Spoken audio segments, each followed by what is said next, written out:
Hello students, you are most welcome in chemistry class by DK Jha. Today we are going to discuss about physical chemistry. In physical chemistry we are going to discuss about mole concept. In mole concept we are discussing about equivalent weight with complete perspective for NEET examinations and IIT JEE examinations. Let us start right now. Equivalent weight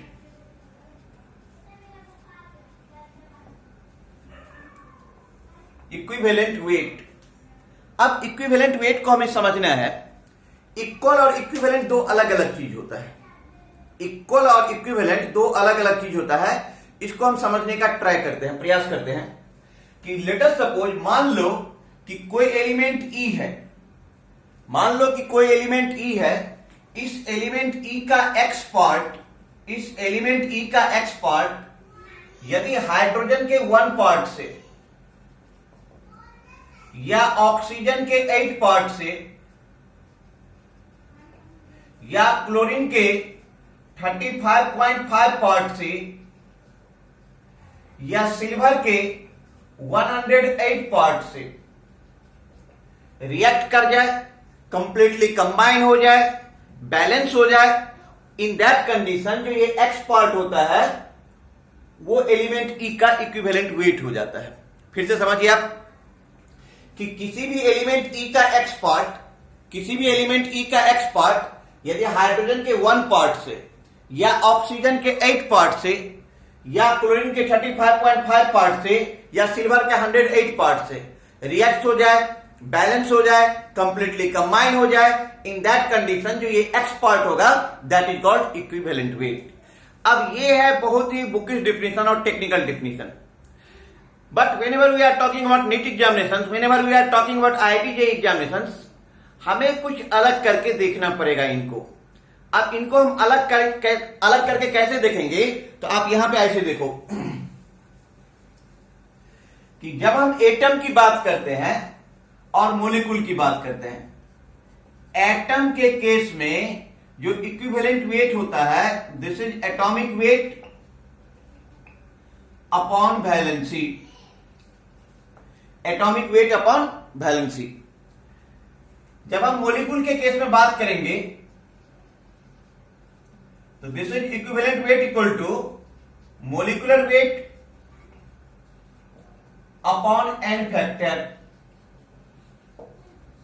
molecular weight upon n factor. अब पूरा जो NEET का game है, पूरा जो IIT JEE का game है वो इसी एन फैक्टर पे है, वो इसी एन फैक्टर पे डिपेंड करेगा कि इक्विवेलेंट वेट एटम के केस में हो जाएगा atomic weight upon valency, molecule के केस में हो जाएगा molecular weight upon n factor. अब आप यहां पे ऐसे समझो कि मोलिक्यूल हो या कंपाउंड हो, इस वर्ल्ड में, इस दुनिया में इनका कोई लिमिटेशंस नहीं है। अब इतने सारे कंपाउंड का या मोलिक्यूल का हम एन फैक्टर सिंपली रिमेंबर नहीं कर सकते। इन दैट कंडीशन हम क्या करते हैं कि हम इसको कुछ सिस्टमेटाइज करने का प्रयास करेंगे। सपोज कर लो कि जितने सारे कंपाउंड है उसको हमने डिवाइड कर दिया एसिड में, बेस में, सॉल्ट में, और जो इनमें से नहीं आ पाएगा उसको हम ऑक्सीडाइजिंग एजेंट और रिड्यूसिंग एजेंट में लेके चले जाएंगे। तो हम एक एक करके देखते हैं कि फॉर एसिड ये जो एन फैक्टर होता है this is number of replaceable H plus ion.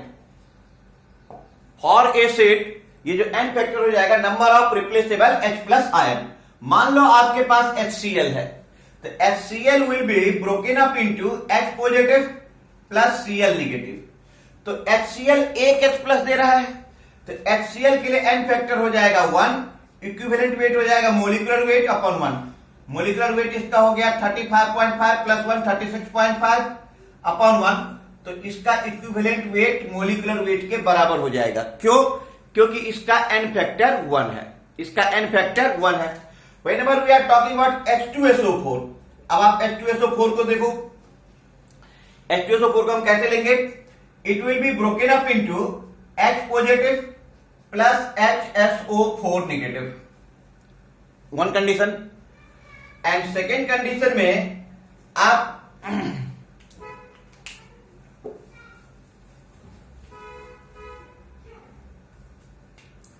हमने यहां से ले रहे हैं, हमने लिया H2SO4, तो H2SO4 will be broken up into H positive plus HSO4 negative, one condition. In second condition H2SO4 will be broken up into 2H positive plus SO4 2 negative. अब पहले कंडीशन में देखो कि H2SO4 का इस रिएक्शन में सिर्फ एक ही H रिप्लेस कर रहा है, only one hydrogen atom is replaceable. In this condition जो n फैक्टर हो जाएगा इस रिएक्शन के लिए वो 1 हो जाएगा और इक्विवेलेंट वेट हो जाएगा n/1, molecular weight upon 1। Molecular weight H2SO4 का 98 है, तो 98 अपॉन 1 98। जब H2SO4 का ब्रेकअप कुछ इस तरीके से हो कि 2H positive plus SO4 2 negative, in this condition n factor हो जाएगा 2, इक्विवेलेंट वेट m/2, मतलब 98 अपॉन 2, ये आप ले लोगे 49। ठीक है, हम कोई अनदर एग्जांपल ले रहे हैं। हमने लिया H3PO4, इसका ब्रेकअप हो रहा है H positive plus H2PO4 negative, H positive plus H2PO4 negative. या इसको हम ब्रेक कर सकते हैं H3PO4 को, H3PO4 2H positive plus HPO4 2 negative. H3PO4 will be broken up into 3H positive plus PO4 3 negative.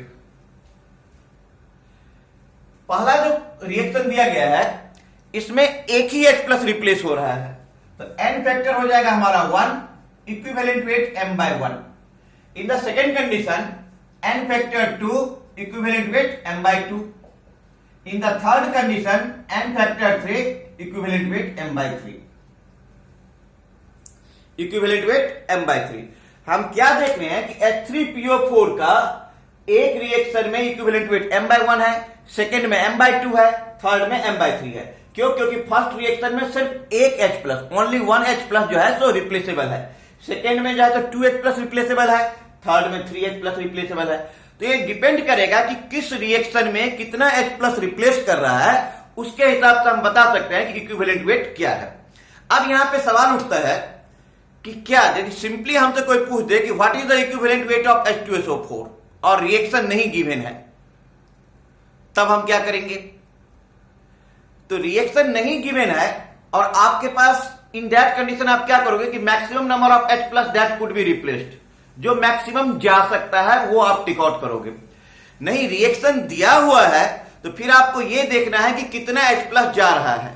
जितना H प्लस जा रहा है आप काउंट करके देख लो, वही उसका n फैक्टर हो जाएगा और फिर मोलिकुलर वेट में उस n फैक्टर से आप डिवाइड करें तो वही उसका इक्विवेलेंट वेट हो जाएगा। ठीक है। अब यदि आप एसिड के बात करते हैं, एसिड के केस में आप ये देखो कि बहुत सारे एसिड हैं जिसमें ऑक्सीजन अवेलेबल है, जिसमें ऑक्सीजन भी मौजूद है। मतलब जिस एसिड के साथ ऑक्सीजन लगा रहता है उसको हम बोलते हैं ऑक्सी एसिड। क्या बोलते हैं? Oxy acid. तो ऑक्सी एसिड के बारे में आप ऐसे जान लो कि इन case of oxy acid, in case of oxy acid, only those hydrogen atom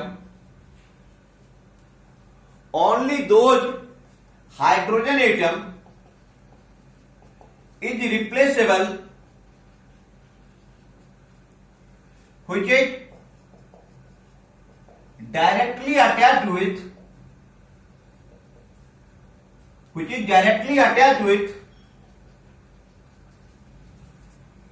oxygen atom, which is directly attached with oxygen atom. अब जैसे कि हमने देखा H2SO4, इसका ये स्ट्रक्चर है H2SO4 का। हमने देखा H3PO4, ये इसका स्ट्रक्चर है H3PO4 का। हम अनदर एग्जांपल ले लेते हैं H3PO2, H3PO2। ये हमारा बेटा H2SO4 है। This is H3PO4 and this is H3PO3। अब ये तीनों के तीनों जो हमने यहां पे नोट करा है, ये ऑक्सी एसिड है, क्योंकि इन सारे एसिड में ऑक्सीजन अवेलेबल है। इन सारे एसिड में ऑक्सीजन अवेलेबल है। अब ऑक्सी एसिड के केस में एन फैक्टर कैसे डिटरमाइन होगा कि सिर्फ वही हाइड्रोजन एटम रिप्लेस करेगा, only those hydrogen atom is replaceable which is directly attached with oxygen atom. सिर्फ वही हाइड्रोजन एटम रिप्लेस करेगा जो डायरेक्टली ऑक्सीजन एटम से अटैच हो। अब आप सिंपली गौर करके देखो कि H2SO4 के केस में दो हाइड्रोजन एटम ऑक्सीजन एटम से अटैच है, तो इसका आंसर m/1 m/2 दोनों होगा।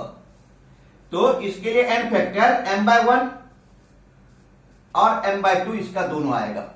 Whenever we are talking about H3PO4, तो one hydrogen atom that is directly attached with oxygen atom, second hydrogen atom that is directly attached with oxygen atom, third hydrogen atom that is directly attached with oxygen atom। तो in case of H3PO4 इसका जो equivalent weight हो जाएगा वो m/1 m/2 m/3। ये depend करेगा कि कितना H किस रिएक्शन में रिप्लेस हो रहा है। Whenever we are talking about H3PO3, यदि आप H3PO3 की बात करो तो यहां पे एक हाइड्रोजन एटम है, सेकेंड हाइड्रोजन एटम है जो ऑक्सीजन एटम से अटैच है। जो थर्ड हाइड्रोजन एटम है वो फास्फोरस से अटैच है, वो ऑक्सीजन के साथ अटैच नहीं है। इसका मतलब ये हो गया कि जो थर्ड हाइड्रोजन एटम है वो रिप्लेस नहीं करेगा। तो H3PO3 के केस में हम क्या कर सकते हैं? H3PO3 के केस में इसका आंसर हो सकता है m/1 या m/2। मैक्सिमम m/2 होगा। समझ रहे हैं आप बात को? नोट कर लो आप।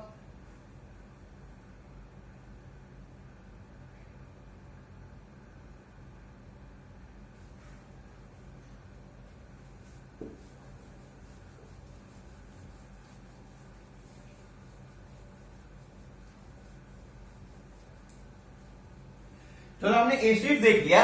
अब कुछ एग्जांपल हम बेस का ले रहे हैं। यहां पे बेस के केस में क्या होता है? बेस के केस में जो एन फैक्टर हो जाएगा that is number of replaceable OH minus ion. Number of replaceable OH minus ion.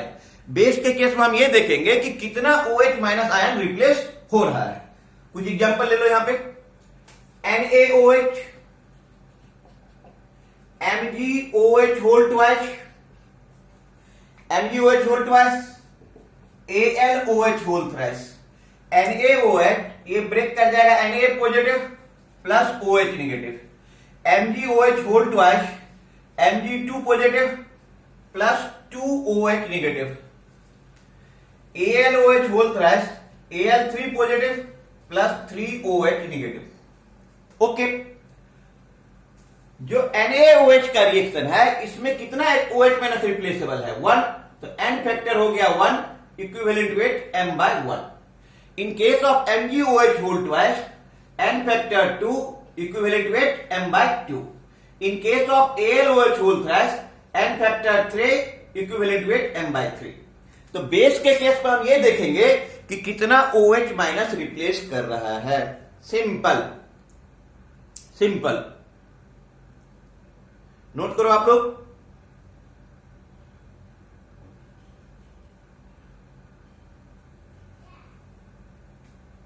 Okay,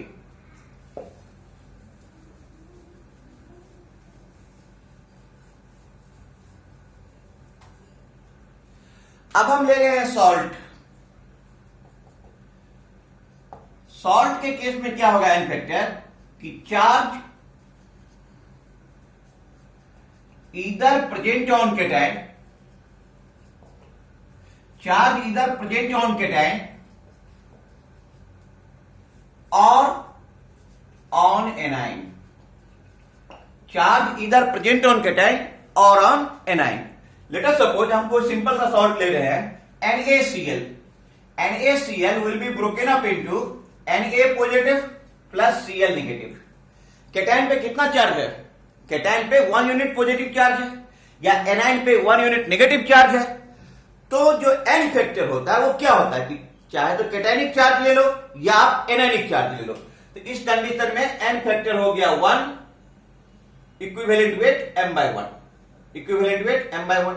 okay, हमने लिया MgCl2, MgCl2 will be broken up into Mg2 positive plus 2Cl negative. Cationic charge कितना है 2, या anion पे कितना charge है, total charge on anion, एक chlorine पे एक नेगेटिव है ना, लेकिन क्लोरीन तो 2 है, तो टोटल चार्ज कितना वहां पर है 2 यूनिट। तो इस कंडीशन में एन फैक्टर कितना हो जाएगा 2 equivalent weight m/2। Now we are talking about AlCl3, AlCl3, Al3 positive plus 3Cl negative, Al3 positive plus 3Cl negative. Okay, cationic charge कितना है 3, या टोटल चार्ज ऑन एनायन कितना है 3, तो n factor 3 equivalent weight m/3, equivalent weight m/3। Note करो आप लोग।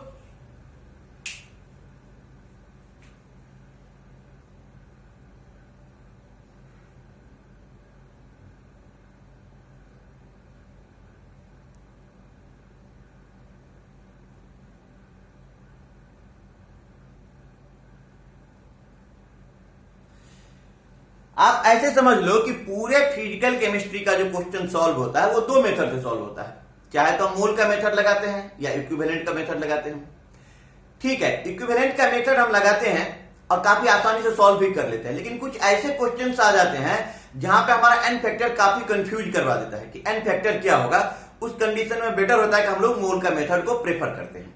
ठीक है, तो अभी तो हमने बेसिक लेवल पे हैं, अब इसके बाद नीट के लेवल पे, फिर IIT JEE के लेवल पे लेके जाना है। तो अब आप यहां पे देखो कि मैं थोड़ा सा इसको हटा रहा हूं। अच्छा, यदि साल्ट आप लोगों को समझ में आ गया है तो आप लोग हमें ये बताओ कि इसका आंसर क्या होगा। ये भी एक सॉल्ट है, K2SO4 Al2SO4 24H2O। हाँ, ये सॉल्ट है, पोटासियम डबल सॉल्ट है।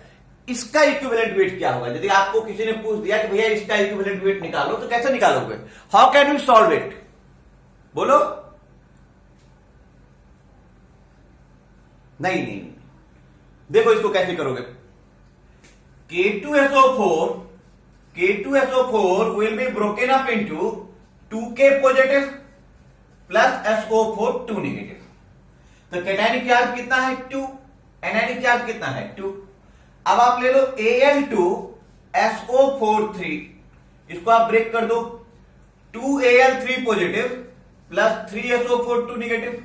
अब कैटायनिक चार्ज कितना है 2 इंटू 3 6, 3 इंटू 2 6। तो total charge on cation, total charge on cation, यहां पे पोटेशियम वाले के पास 2 है, अल्युमिनियम वाले के पास 6 है, तो total charge on cation 8। Total charge on anion 2 plus 6 8। That means very simple कि एन फैक्टर हो गया इसका 8। एन फैक्टर कितना हो गया 8, n factor 8, equivalent weight m/8, equivalent weight m/8। Note करिए।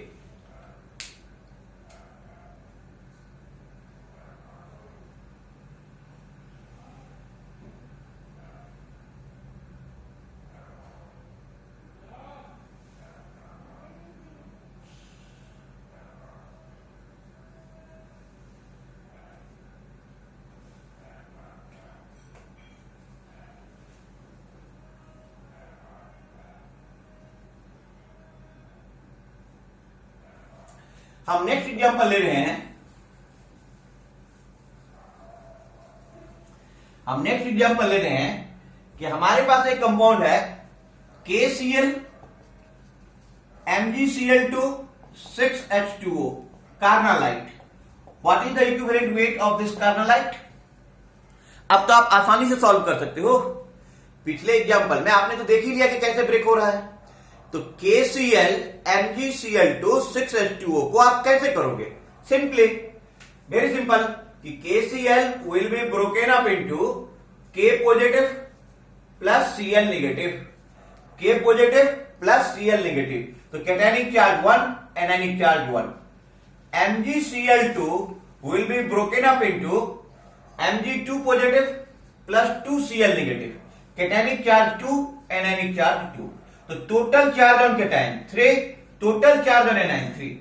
इस कंडीशन में एन फैक्टर क्या हो जाएगा? N factor 3 equivalent weight m/3. Equivalent weight m/3. Note करो आप. अब हम नेक्स्ट क्वेश्चन पे आ रहे हैं. नेक्स्ट क्वेश्चन क्या है हमारा कि the equivalent weight of chlorine is 35.5. The equivalent weight of chlorine is 35.5 and equivalent weight of copper chloride is 99.5. Find the formula of copper chloride if the atomic weight of copper is 63.5. Very simple. बहुत ही आसान सा question है. कैसे करेंगे हम? देखो, इसको करने के लिए आप करो क्या कि equivalent weight of copper equal to equivalent weight of copper chloride minus equivalent weight of chlorine. अच्छा, equivalent weight of copper chloride है 99.5 माइनस क्लोरीन का है 35.5. तो ये आपको ऑलमोस्ट हो जाएगा 64 के करीब. 64 के करीब आ जाएगा ये. और 64 के करीब आ रहा है तो कॉपर का तो एटॉमिक वेट 63.5 होता है. कॉपर का एटॉमिक वेट 63.5 होता है. तो मतलब कॉपर ऑलमोस्ट एटॉमिक वेट और इक्विवेलेंट वेट क्या है? बराबर है. इन दैट कंडीशन इसका फॉर्मूला क्या हो जाएगा? CuCl. इसका फॉर्मूला क्या हो जाएगा? CuCl. CuCl. एक्चुअल में ये टॉपिक काफी बड़ा है और काफी वास्ट है. ये नीट के लिए भी और IIT JEE के लिए भी. तो इसके बारे में इसका रिडॉक्स बाकी है, इसके रिडॉक्स पे क्वेश्चन बाकी है, फिर कॉम्प्लेक्स क्वेश्चन बाकी है. तो हम नेक्स्ट वीडियो में उस पर चर्चा करेंगे. और यदि किसी को कोई जानकारी चाहिए, एडमिशन से रिलेटेड कोई इंफॉर्मेशन चाहिए, तो आप हमें कॉल कर सकते हैं इस नंबर पे या व्हाट्सएप मैसेज भी कर सकते हैं इस पे.